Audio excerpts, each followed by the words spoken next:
back in Hardware Wrestling. I'm with the Jonathan Cross, aka Jason, and I'm with the pseudo Bam Bam Bigelow. Today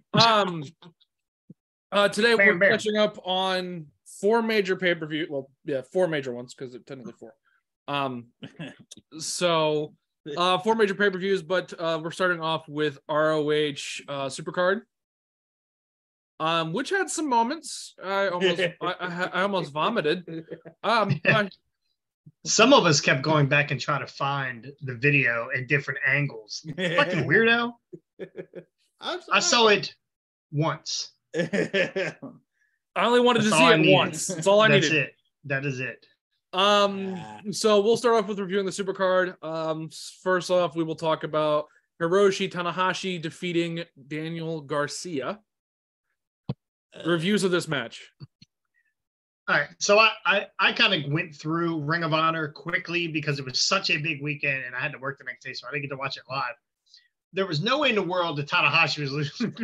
Losing. Not to Garcia. This was the only one that I was 100% positive on how this was going to go. Because Daniel Garcia is what's in it, Dana. Yeah, and that was a late minute add on the Supercard. I really don't understand why that was added. But I guess he didn't make it out of town from his last gig. Yeah, apparently. And then we have this one, El Hijo del Vikingo defeating Comandor for the AAA Mega Championship, and this match was insane. I did watch this match. This match was insane. Yeah. Commander is still in the air. Yeah, I'm pretty sure none of those guys really did hit the ground. Yeah, no, none of them touched. I mean, the match was great. They walked the rope several times. I mean, the high flying was just unreal. Couple of my favorite spots were when I think they both used the turnbuckle. Or like the post itself, and went off the post and did stuff. I'm like, that's something you rarely ever see anymore. Like, I've never seen anyone use the actual post to initiate a maneuver. So I was actually, again, I'm not as big into the high flying, but that was a really, really good match. I was very impressed by it. And of course, El Vikingo came out with the win. Vikingo came out winning. Retaining. Yeah, I'll get it. I'll take it from here, lips. Yeah. I honestly, I like both of them. I think both of them are remarkable athletes. My only problem with the match is this Valkino did not do the same moves over and over and over and over again, right? No. Commander continues, like it seemed like he got a pop when he walked the rope one side to the other. Well, we've seen this before. Ray Phoenix does it, but Ray Phoenix does it once. Yep. Right. Yeah. So Commander continued to do it, and trying like to get a pop from times. the crowd. Yeah, and it's not special. I do this. It's the same thing for the blood for me. It's not special if you do it every time. So that was my only critique of the match. That I guess he was looking for pops, and that's what these guys do. They look for what pops the crowd, and a little too much for me for Commander, but hell of a match. These guys are. Yeah, no, these guys are the modern day Will Ospreay and Ricochet. Yeah, no, those guys are insane. Yeah. The most disgusting match of the night. The Lucha Brothers defeated the Kingdom, Aussie Open, and Top Flight, Rush, and Dralistico. Reach for the Sky Tag Team Championship ladder match. Now, it was cut really well. Like, the promo was done really well leading up to this match. Again, a little upset that a certain thing didn't happen, which we'll talk about later. But this was disgusting just because of what happened with Top Flight. Now, we were joking that Dante's brother would be the one getting hurt because Dante's brother is the one that is always getting injury prone. The style they work, this is what happens. I mean, it's bound to happen. I mean, you take big, huge bumps off of ladders and falling off of tops of posts and ladder, and just this kind of shit is bound to happen. And man, it just happened to the same team all the time. These poor guys. I feel bad for these guys. Yeah, and I mean, It's just disgusting. And I'm sitting there, I'm like, okay, I don't need to see it again. I'm good. I'm good. And then fucking dickhead here is like, I want to watch it several different angles. And that's all he did for the last 10 minutes. He was like, yep, I gotta find it. Oh my god, I gotta find it.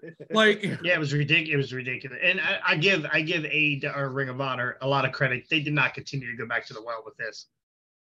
Yeah, no, they did a really good job cutting away from it as soon as it happened. You got the glimpse of it, but that was it. And that was cut on. And then you could see the refs coming in, but they made sure that the wide angle shot became just a ring shot, exiting Dante out of it. So, but again, Lucha Brothers, I think, are deserving of it. I mean, I feel like either the Kingdom or Aussie Open should have gotten it. But Kingdom, I think, should have been the bigger. I would have rather the Kingdom. I love Matt disappointed in the finish because, like, Lucha Brothers are good for what they are, but Kingdom needs these belts because Kingdom are, they are the team to help build the next generation of teams, and Ring of Honor is that place where they can, start to build the next generation to go up and work for Tony on AEW, or maybe later on to go out and work for WWE. Who knows? But it's a fact. Like, Kingdom is a great team that can build these next generation, and the fact that they put it on an already established team was like,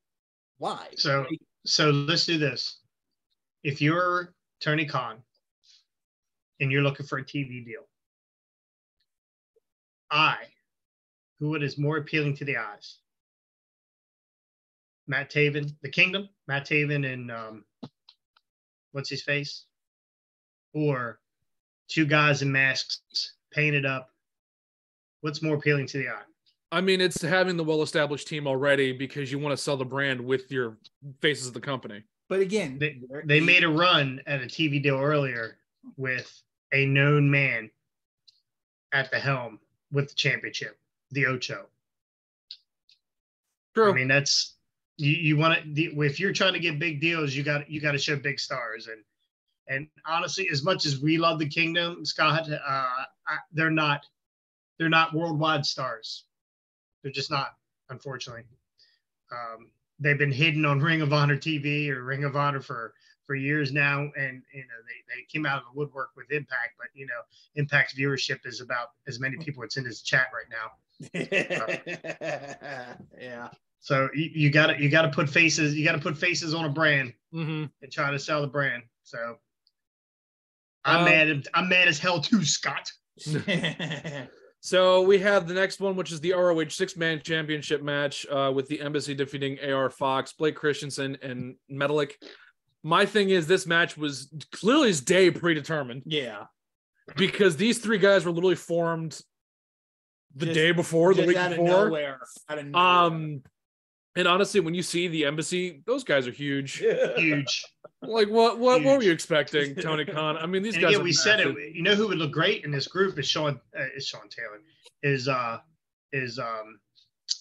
What's the Taylor? What's his first name? I don't know. Come on. Shane Taylor, not Sean Taylor. I keep calling Sean Taylor. Shane Taylor. Shane Taylor Enterprises. Taylor's dead. Yeah, he is very dead, and so is Shane Taylor's career, I think, because he never showed up at Ring of Honor. Honestly, that they put this guy with the Embassy, get rid of their manager, and bring back Moses. Love Moses. There you go. That match was, again, not the best match on the planet because you know exactly who was going to win, because why would they give a title to three no-names?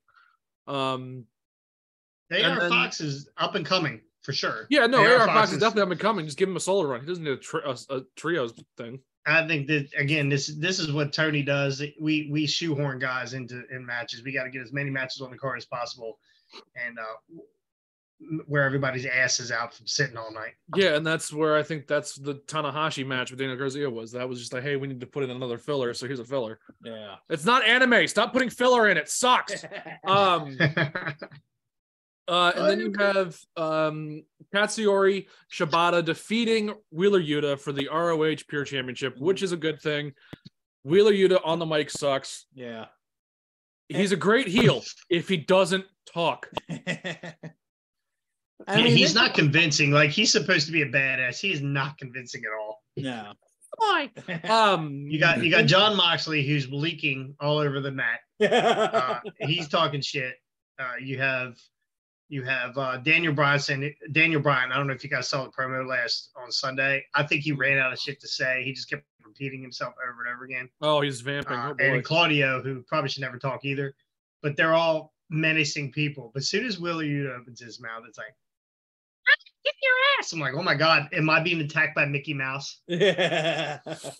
Oh boy. Yeah, no, it was a good match. I mean, Wheeler put up a fight, but that was obviously going to Shibata. And the I was surprised that they as was I, because when we did our preview of Ring of Honor. Did we say that Wheeler Yuta would retain? We thought Wheeler Yuta and Claudio were going to retain because it's the Blackpool Combat Club. True. So it was like that was the one when the title switched hands. I was like, whoa, that was one I didn't call. Yeah, no, that was. But the biggest disappointment I think for me of the night was the Samoa Joe and Mark Briscoe. Yeah, very much so.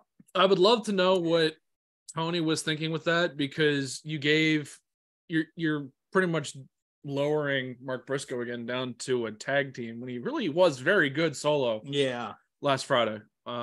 He had a great. I mean, they had a great match, but then the finish of it was just like, why? Why would you? Maybe that's why I got sick. Well, Mark Briscoe doesn't need a belt. I always tell you that I've said this a million times. Belts don't get people over unless they need to get somebody over, and he doesn't need to be over. Like, he's over. Like, everyone loves him. Besides the tragedy of his brother dying, everyone loves him. Like, he's legit. He's legit. And I mean, I'm surprised too. Just a feel-good story, just to send people home happy with something. Mm-hmm. Yeah.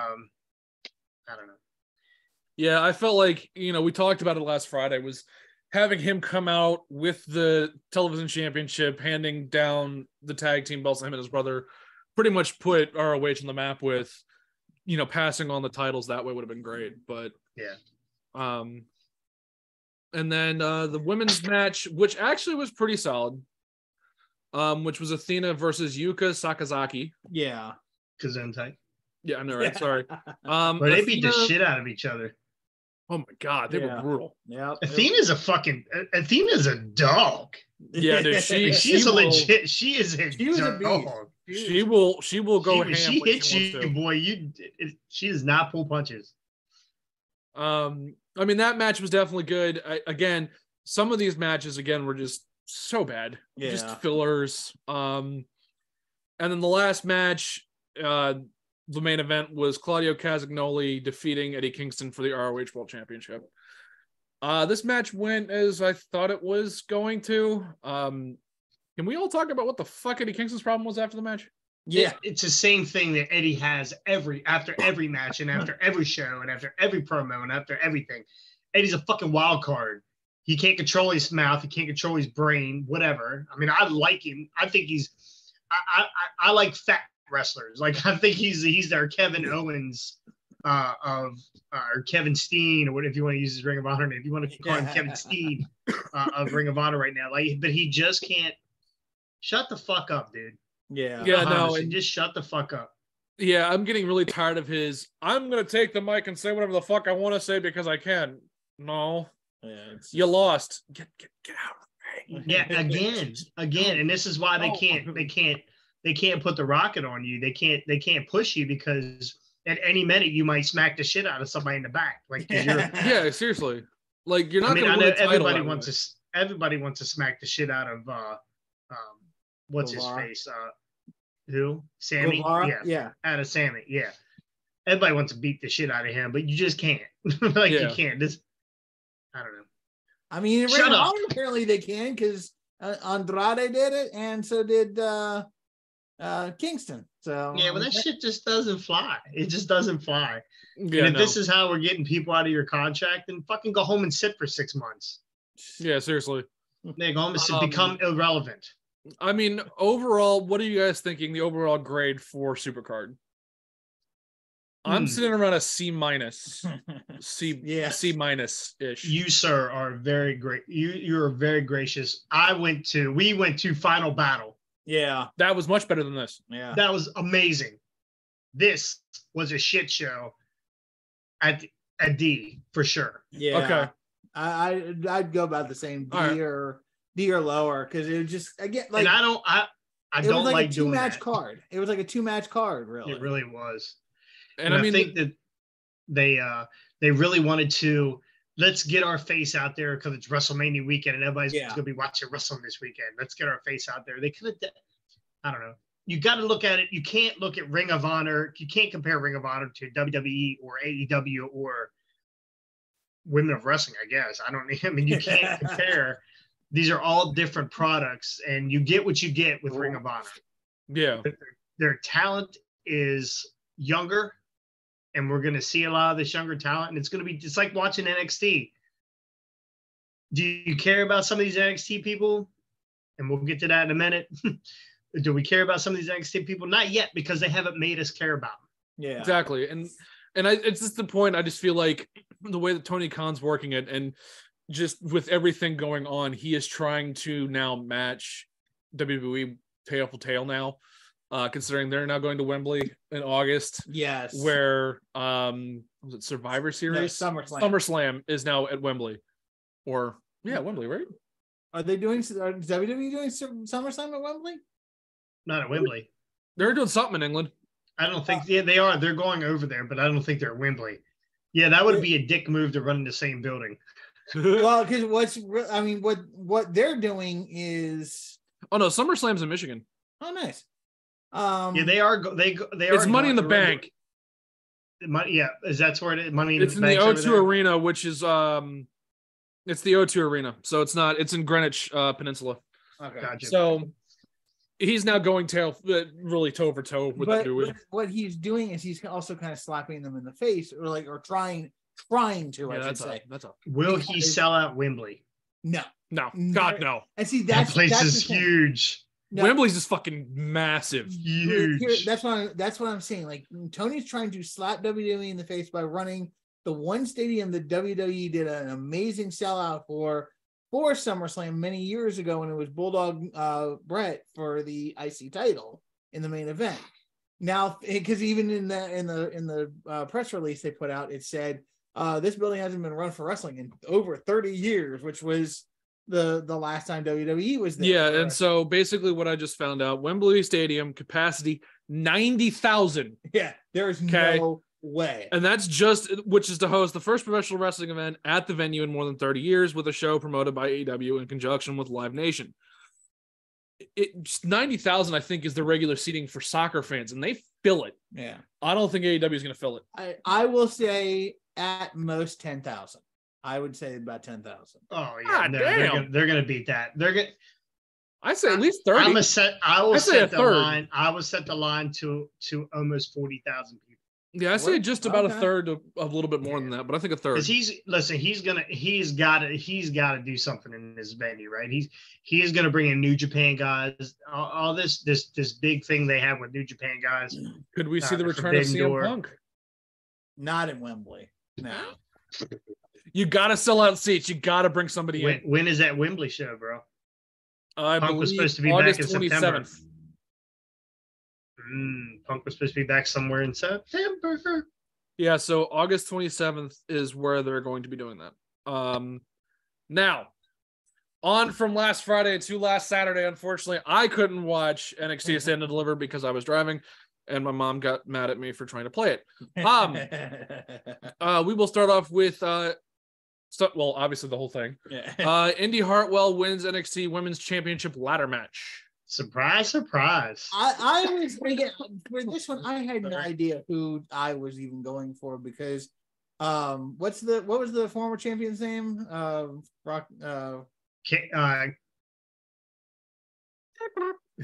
Yep. Roxanne? No. Roxanne Perez. Yeah. And remember Perez. she had the issue where she fainted and they stripped her from the belt and then she ended up back in the match. And that was my pick.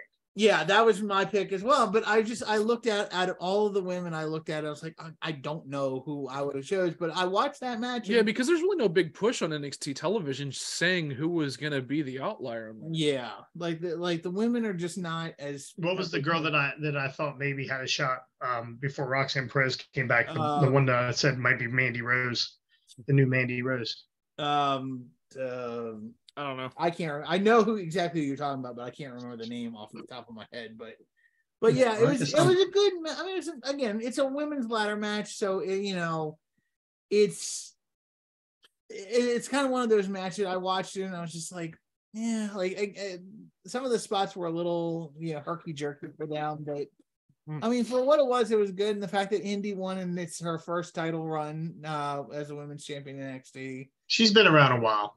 She's been around a while, so she deserved a good shot. So I mean, but it was one match I just couldn't figure out who to call because I had no idea on that one. Yeah, and again, I forget who I picked for that match. Next up was the NXT Tag Team Championship Triple Threat match. Gallus would win this one, and that was actually awesome. I loved the Gallus match. I sat there watching it, and I was just like, these guys are like. The more I watch Gallus, the more I just love their style and love what they're doing. Can you look up who the other two teams were? Because there was one team in particular. Give me a second here. I'll tell you. I'm on it right now. Alba Fry and that's the women's. I'm stupid. That's the women's. You had Gallus, the Creed brothers, Tony D'Angelo, and Lorenzo. Hey, how you doing? The Creed brothers. That was the team that also very much impressed me. I watched some of their stuff, and again, they were hard hitting. Like I'm looking forward to. I'm hoping they're going to do Creed versus Gallus because, and do some stuff with that because they actually had a really good. Series of back and forth with Gallus. Gallus actually has. I did not know. Again, I don't know much about Gallus, but we found out that Gallus has a third partner. Which the only thing I will say about NXT is I'm really hoping that they do not go with a 6-man tag champions as well in NXT or the rest of WWE at any point. Because Gallus did introduce a third partner. Apparently, he's been around for a while. I looked it up afterwards. He's been a part of the team, but he's been injured. So they technically have a third partner in there. So we'll see where they go with the two normal guys as tag team champions. But I love that match. Gallus was really, really good. And then for the WWE NXT Fatal 5-Way, we have Wesley taking the win on that one. For the North American title. And Joe Coffey was the returning guy. Joe Coffey. Yeah, Coffey. Thank you. Wesley is making it like again. I've seen sparse stuff of his every now and then. He's more and more making a believer out of me as I watch his stuff. I wanted Dragunov to win, Ilya Dragunov, who is phenomenal and did really well in this match. But I think all these guys are great. They were all great. They did, and again. For a 5-way, and we'll discuss this in our next video with WrestleMania, but I don't like multi-man matches. They tend to drag down, especially when you have one guy that they really need to be focusing on. But for what they did with this 5-way, it was, again, a very well-done match. Ilya came off looking phenomenal. Wesley did a lot of good stuff that really, again, is pushing him more and more in my mind as the North American champion. He's really well, he's coming into his own as the North American champion. So I was happy he won. I still wish they would do a little more with Dragunov because I think Dragunov is like. He will be the next one called up from NXT into the roster because I feel like he and Gunther can have a great feud over that IC belt. They put the IC belt on Dragunov and then bring Gunther into the heavyweight title picture. But that's just how I see things. But yeah, no, Wesley winning was, again, phenomenal, and the match was pretty darn good. So, all right. Finish was great, too. The finish was great. The finish was awesome. So... it's hard to get a couple guys 2 guys or 3 guys timing right when they do these kind of matches, and then you put 5 in there, and 5 guys that just bounce around the ring like fucking super balls, bouncy balls. And they killed it. They killed it. They did a good job. And like I said, then we'll discuss in the next video about WrestleMania how second best match on this card.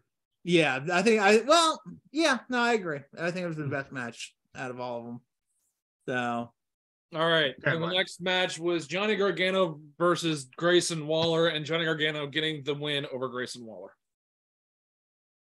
It was an okay match. I've lost a lot of confidence in Gargano over the last year or two. He just isn't like his attitude, his facial expressions, just the way he's handled himself for the last year. Like, he just doesn't like he was one of the best in NXT, and him and Tommaso Ciampa were, again, a great tag team. They had great feuds against each other when they split up. So, but him and Grayson Waller, like, there was a lot of good stuff in this match, and Johnny held his own. I still think they should have put Grayson Waller over and let,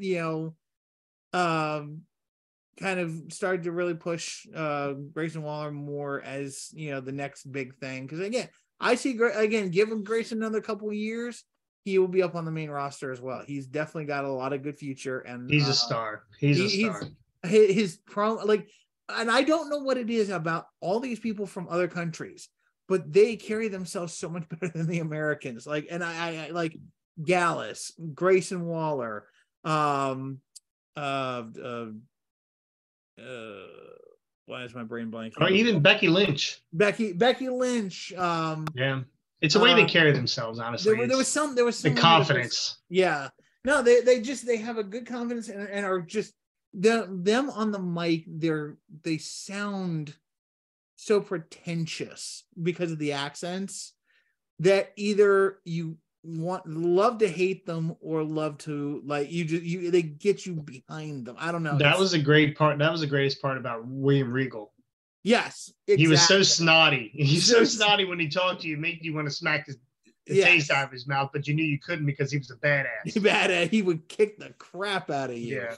So again, they did some. Again, it was an unsanctioned match, so a lot of weapons, a lot of chairs, a lot of interference. But I think that's where Gargano really comes into his own when it's that is also true, because he did have a really good match with Ciampa at one point. Yeah, he's had some great matches. This is the number one match on this card. This match was hard. This match was hard hitting. I love Johnny Gargano. Or Gargano, whatever you want to say. They brought the whole family aspect into it. Even his wife got to smack the shit out of it, and Grayson. Did you see the welts on Grayson? Yes, I did. Gosh. Yes, I did. And the welts on his back were just. But wrestling's fake. So. Yeah, exactly. Yeah. Oh no, there are a couple of moments this past weekend that showed you wrestling was not that. Yeah, when your ankle's bent up around your left ear, that's not. No. And then for the women's NXT Women's Tag Team Championship, Alba Fry and Isla Dawn defeat Fallon Henley and Kiana James, which is about where we had predicted last week. Again, this tag team is probably not much longer in existence. Yeah. After this point, because there's a love triangle thing that's not really working out well.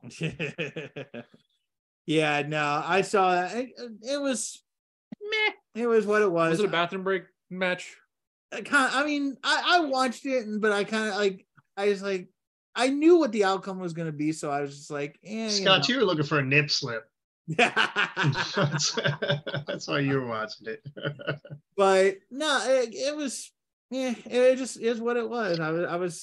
I knew what was going to happen, so I really wasn't like expecting all that much out of that match. So, and then the last one, which I don't think is a shocker to everybody, to Carmelo Hayes defeating Braun Breaker for the NXT Championship. Well, now here's where I'm kind of interested to find out what you two think about this one. Okay. No, I didn't watch it.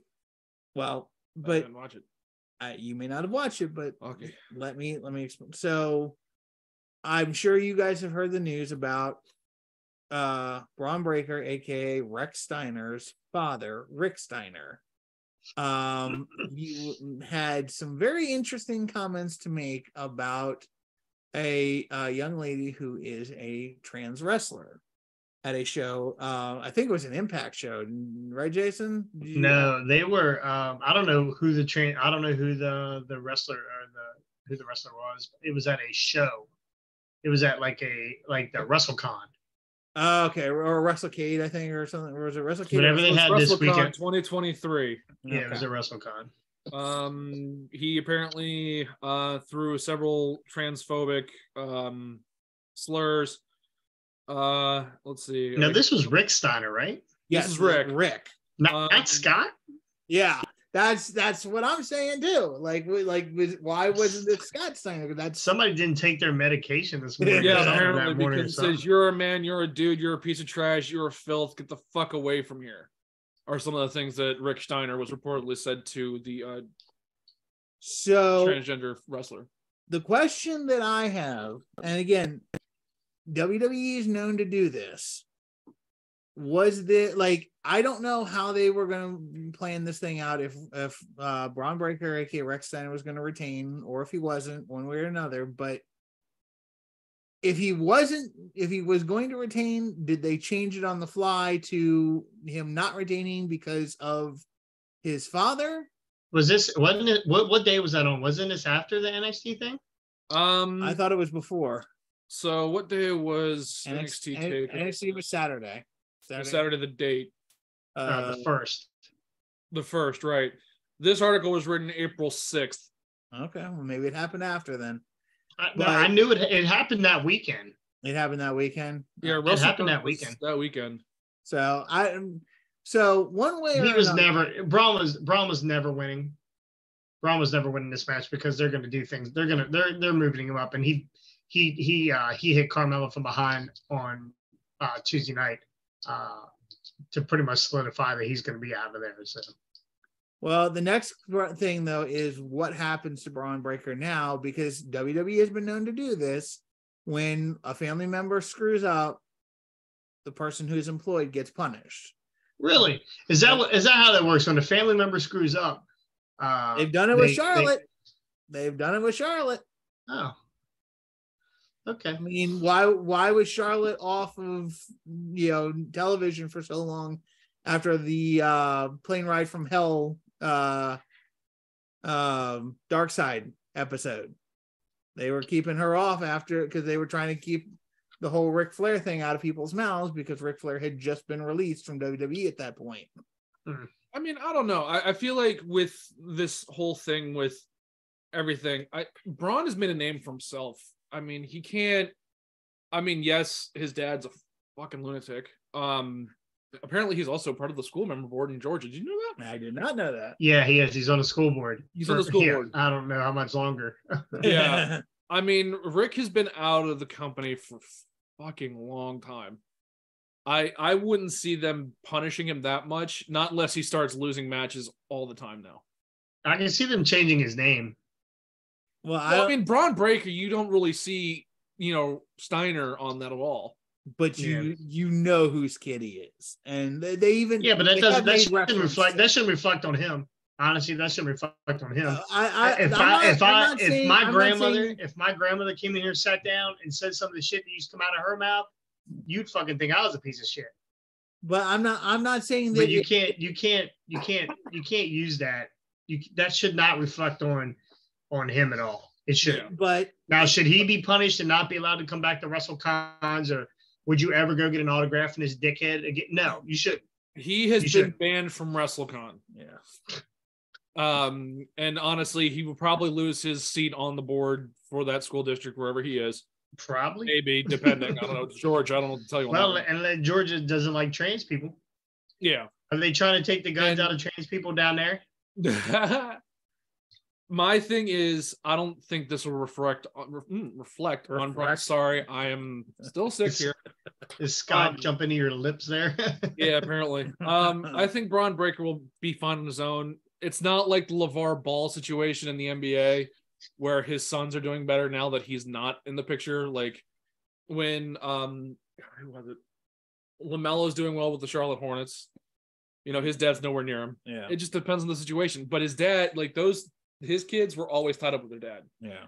We don't really see pictures of Braun with his dad outside or really hanging out as much like the Ball family were.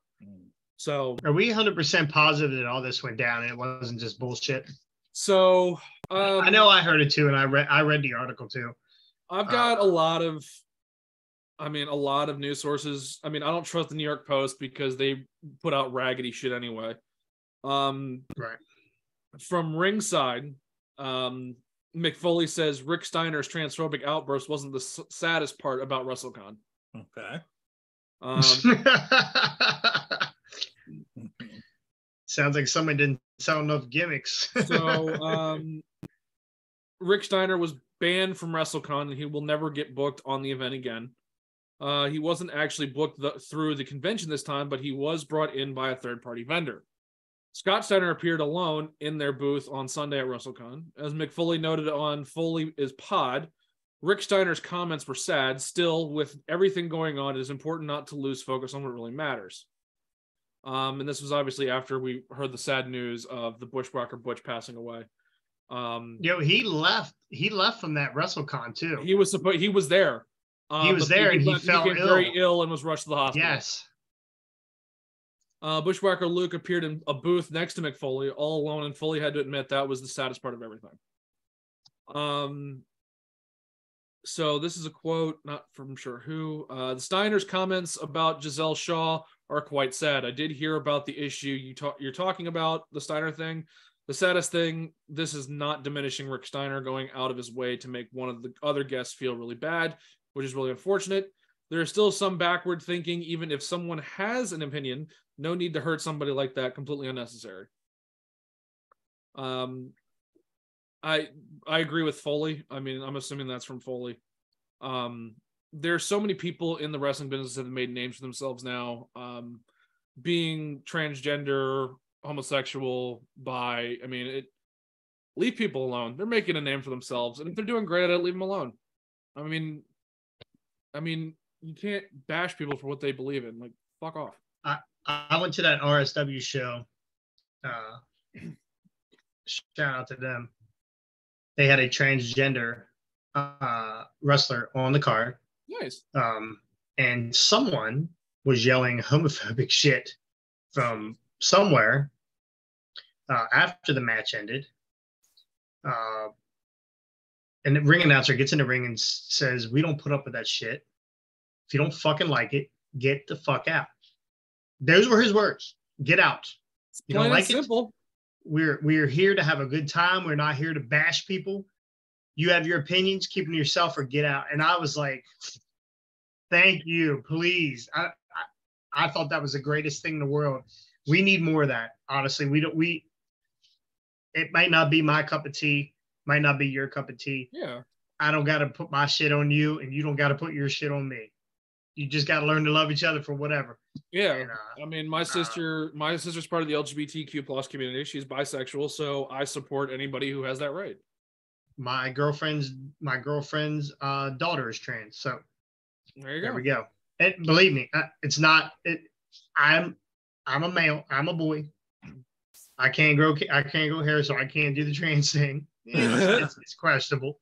It's questionable, and it's not. It's not me. Jason is a bald trans person. That'd be great. That's sexy. I'll tell you that right now. Look at me right now. Anyway. But so keep your fucking mouth shut. Keep your opinions to yourself. I don't give a shit. I don't care what you think. I don't care. Yeah. Rick Steiner, you fucker. Yeah. So 33 3/3% chances you're never coming back to fucking wrestling. Damn straight. On that bombshell, that will end this episode on ROH and NXT. Again, you guys have done a great job this week. We went from 15 to 30 subscribers. We didn't get the tattoo. But you didn't get the tattoo. Damn it. Because that deadline was today. You were so lucky. Jason had an idea to buy subscribers the other day. I know. I heard $6. We could have had 2,000 subscribers like that. I didn't want to do it. But again, like, comment, subscribe, hit the bell icon. More videos coming up soon, especially about WrestleMania with days 1 and 2, which will get started soon.